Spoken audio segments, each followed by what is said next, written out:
सहब society workers union संबंधित situ के बैनर तले सैकड़ों सहब आउटसोर्स व सफाई कर्मियों ने अपनी मांगों को लेकर कालीबाड़ी हॉल शिमला में जनरल हाउस का आयोजन किया। जनरल हाउस ने 2 व 3 अगस्त को डीसी ऑफिस शिमला स्थित नगर निगम कार्यालय के बाहर जोरदार प्रदर्शन का निर्णय लिया है।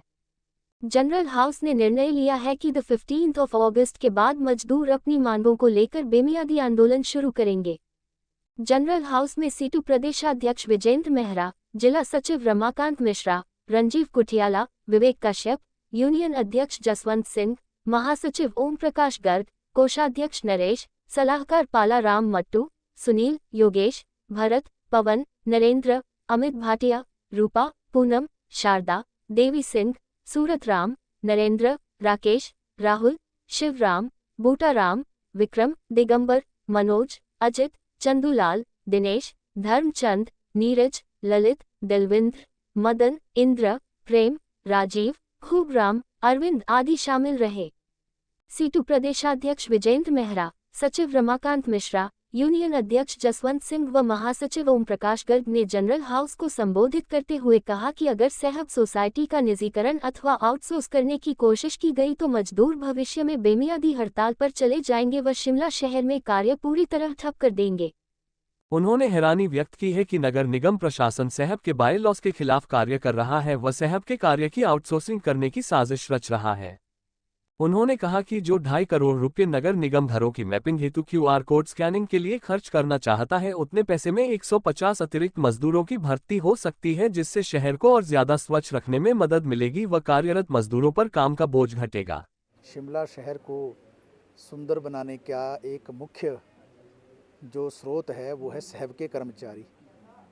जब भी नगर निगम को कोई पुरस्कार राष्ट्रीय और प्रदेश स्तर पर मिले हैं, इसमें पूरे सभी नागरिकों का योगदान तो ज़रूर रहा, लेकिन सबसे महत्वपूर्ण योगदान रहा सहब कर्मियों का, क्योंकि घर घर जाकर कूड़ा इकट्ठा करना और उस कूड़े का पूरा निस्तांतरण करना और इस शहर को स्वच्छ और साफ़ रखना, इसमें निश्चित तौर से जो उनका योगदान है उसको अनदेखा नहीं किया जा सकता है। लेकिन दुर्भाग्यवश जो योगदान वो दे रहे हैं उसके अनुरूप जो उनको सुविधाएं मिलनी चाहिए, उनकी ज़िंदगी में जो तब्दीली होनी चाहिए, उनकी ज़िंदगी जो बेहतर होनी चाहिए, उनके लिए जो सुविधाएं जो उपलब्ध होनी चाहिए, उसमें बहुत सारी कोताही है।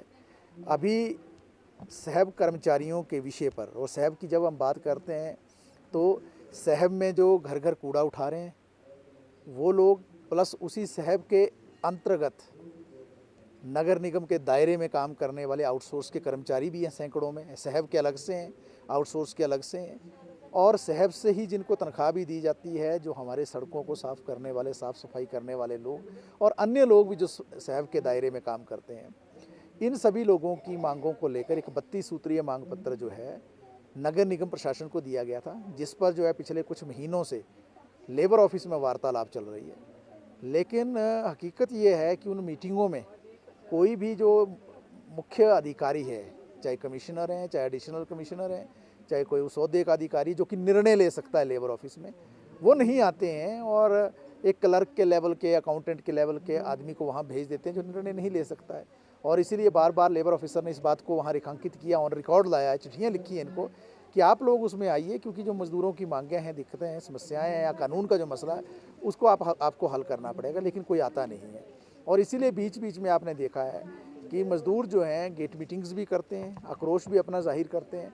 अभी एक मुख्य मुद्दा जो आ गया शहर के अंदर वो है QR कोड का, जो स्कैनिंग की बात की जा रही है या बायोमेट्रिक उसको कहा जा रहा है या दूसरी और चीज़ें कहा जा रहा है। मुझे बताइए 2.5 करोड़ रुपया आप इस बात के लिए खर्चने को तैयार हैं कि आप स्कैनर्स लगाएंगे, लेकिन मज़दूर को जो बोनस मिलना चाहिए वो बोनस जो है अभी जो नगर निगम प्रशासन दे रहा है वो बोनस है केवल 1500 रुपया साल का, जबकि नियम के अनुसार, क्योंकि जिस तरीके से तनख्वाह होती है उस अनुसार बोनस का जो निर्धारण होता है, तो हम जो है ये कहना चाहते हैं कि ये जो 2.5 करोड़ रुपया जो आप स्कैनिंग में लगा रहे हैं, अगर इसको आप इसके ज़रिए अगर आप बोनस दे दें मज़दूरों को, तो हर मज़दूर को 15-15 हज़ार रुपया बोनस मिल जाएगा हर साल का, 10 गुना ज़्यादा बढ़ जाएगा, जो कि उनका वाजिब हक भी है। दूसरी ओर इसी पैसे से 150 नए कर्मचारी लगाए जा सकते हैं, जिससे काम और अच्छा हो, बेहतर हो। आपको याद होगा जब ये सहब सोसाइटी में गार्बेज कलेक्शन का जब काम शुरू हुआ था, उस दौरान एक मज़दूर के लिए 80 घर निर्धारित थे, आज 250 घर हो गए। कितना ये टफ ज्योग्राफी है शिमला की, कितना मुश्किल होता है सैकड़ों पौड़ियाँ नीचे उतरकर और उस कूड़े को इकट्ठा करके लाना। तो आप काम का बोझ तो बढ़ा रहे हैं, 80 से 250 घर आपने कर दिए, नई नियुक्तियाँ आप कर नहीं रहे हैं, मजदूरों की तनख्वाह उस रूप में आप बढ़ा नहीं रहे हैं, बोनस में आप बढ़ोतरी कर नहीं रहे हैं। 4/9/14 का सवाल आया था, चलो बाद में उन्होंने इस विषय में जो हस्तक्षेप किया, लेकिन हमारा अभी भी ये मानना है कि जो छुट्टियाँ मजदूरों को मिलती हैं, छुट्टियाँ नहीं मिलती हैं।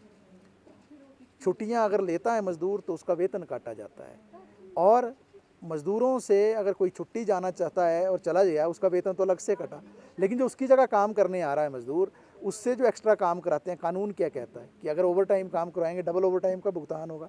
तो मान लो अगर इस वक्त में 300-350 रुपये के करीब इनकी दिहाड़ी है, तो ओवर टाइम अगर 4 घंटे करेगा तो 350 ही मिलना चाहिए 8 घंटे के एवज में ही, ठीक है। लेकिन इनको मिल कितना रहा है? 250 रुपया। मतलब उस कानून को भी आप लागू नहीं कर रहे हैं जो देश का कानून है कि प्रॉपर वेतन आप दें, और न्यूनतम वेतन में आप बढ़ोतरी नहीं कर रहे हैं। हम बार बार कह रहे हैं ये मुश्किल किस्म का काम है, ये ऐसा काम नहीं है जो जिस काम को ये लोग करते हैं, ये दसियों तरह की इन्फेक्शंस कैरी करते हैं। तरह तरह की इन्फेक्शंस इनके कपड़ों से ना केवल इनके शरीर में जाती हैं बल्कि इनके घर तक पहुंचती हैं।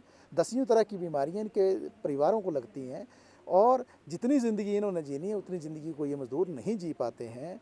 तो छुट्टियों का सवाल आज खड़ा है, वेतन बढ़ोतरी की बात आज हम कर रहे हैं। हम ये कह रहे हैं कि सहब सोसाइटी को ही मर्ज करना चाहिए नगर निगम के अंदर। मुझे बताइए सहब सोसाइटी को बनाने का औचित्य क्या है जब नगर निगम का पक्के किस्म का काम है, पूरी ज़िंदगी चलना है ये काम जब पूरी ज़िंदगी चलना है तो आपको सोसाइटी बनाने की आवश्यकता। सोसाइटियाँ या आउटसोर्स वहाँ होता है जहाँ टेम्परेरी किस्म के काम होते हैं, ठेका वहाँ होता है जहाँ टेम्परेरी किस्म के काम है 3-6 महीने के।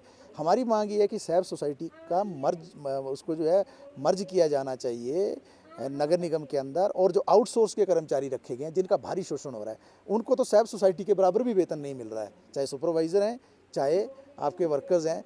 तो हम ये भी कह रहे हैं कि सहब सोसाइटी में ही उन आउटसोर्स कर्मचारियों को मर्ज किया जाना चाहिए। तनख्वाह जो है उन आउटसोर्स कर्मचारियों को 25-25 तारीख तक तनख्वाह नहीं मिलती। देश का कानून क्या कहता है कि 7 तारीख से पहले वेतन मिलना चाहिए।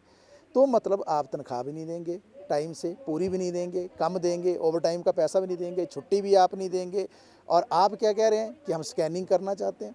स्कैनिंग तो इस बात की होनी है, अब प्रशासन की स्कैनिंग होनी है एक्चुअल में कि क्या आपने कानून को लागू किया कि नहीं। स्कैनिंग इनकी इस बात को लेकर होनी है, क्या आप बंधुआ मजदूर समझते हैं, क्या मजदूरों को गुलाम समझते हैं क्या? 80 घर से आप 240 घर में ले गए मजदूरों से काम करवाते, लेकिन आपने कभी भी उनकी मांगों को पूरा नहीं किया। अपने चहेतों को फ़ायदा पहुंचाएंगे, इस पैसे का दुरुपयोग करेंगे जो सहब सोसाइटी के ज़रिए आता है गार्बेज कलेक्शन से, लेकिन मजदूरों के लिए आप लगाने को तैयार नहीं है। मजदूरों को आप नियमित नहीं कर रहे हैं, रेगुलर नहीं कर रहे हैं। तो ये सारे विषय हैं जिन विषयों को लेकर जो लड़ाई चल रही है, और हम यही कहना चाहते हैं कि जो आज के इस आम सभा के माध्यम से हमने एक आंदोलन का आगाज़ किया है। 2 और 3 अगस्त को 2 दिन जो है हम गेट मीटिंग करेंगे नगर निगम के दफ्तर के बाहर। इन 2 दिनों के अंदर अगर सकारात्मक बातचीत जो है नहीं होती है, जो बार बार तर्क दिया जाता है एजीएम आपने कराई ही नहीं है 7 साल से। आप बोलते हैं हम एजीएम में समस्याओं का हल करेंगे, आप ही तो एजीएम करवाओगे ना। आप एजीएम क्यों नहीं करवा रहे 7 साल से? कहाँ से मजदूर की समस्या हल होगी? आपकी नालायकी है। और जब आपने एजीएम नहीं कराई तो आप समझ लीजिए ये सहब सोसाइटी भी एग्जिस्ट नहीं कर रही है, क्योंकि एजीएम के बगैर सहब सोसाइटी नहीं चलती। और दूसरी बात मैं भी कह दूं, सहब सोसाइटी को चलाने के लिए जो इन्होंने लाइसेंस लेना था लेबर ऑफिस से, वो लिया नहीं है। इसका मतलब सहब सोसाइटी कानून के दृष्टिगत एग्जिस्ट नहीं करती है कानून की भाषा में। तो मतलब ये कर्मचारी सहब सोसाइटी के नहीं है, ये नगर निगम के हैं कानून की परिभाषा में।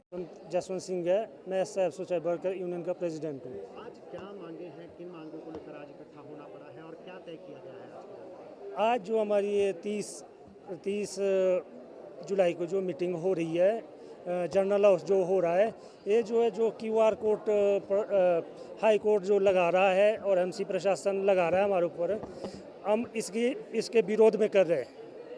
किस तरीके का QR कोड लगाया जा रहा है, क्या कहा जा रहा है कि क्या करना है? हम हमारे लिए जो है ये स्कैनर लगा रहे हैं, जो डोर टू डोर वर्कर उनके लिए स्मार्ट वॉच दी जाएगी और स्कैनर लगाया जाएगा घर घर में, और उसमें हम स्कैन करेंगे ताकि इनको सुनिश्चित हो कि हम जो है काम कर रहे हैं। पर मैं ये कहना चाहता हूँ प्रशासन से कि जो 14-15 साल से हम कार्य कर रहे हैं वो क्या दिख नहीं रहा है इनको। हम इसलिए चाहते हैं कि जो QR कोड है वो फील्ड में नहीं लगना चाहिए।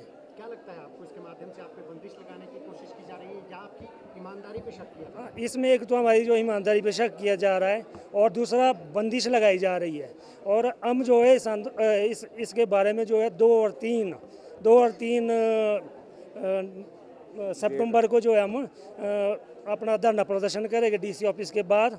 अगर फिर भी नहीं मानते हैं, निगम प्रशासन फिर भी नहीं मानता है, हो सकता है हमें जो अनिश्चितकाल आंदोलन करना पड़े उसके बाद। 2-3 सितंबर या 2-3 अगस्त? 2-3 सितंबर, अभी महीना का टाइम दे रहे हैं यहाँ पर। 2-3 अगस्त सॉरी। जी, किस तरीके का प्रदर्शन रहेगा? इसमें जो हमारा 2 से लेकर 4 बजे तक धरना प्रदर्शन होगा, उसमें अगर बातचीत के माध्यम से जो निगम प्रशासन से कोई बात होती है तो हम QR कोड का विरोध करेंगे कि ये QR कोड नहीं आना चाहिए, क्योंकि हम जो इतनी सालों से कार्य कर रहे हैं और सही ढंग से कार्य चल रहा है।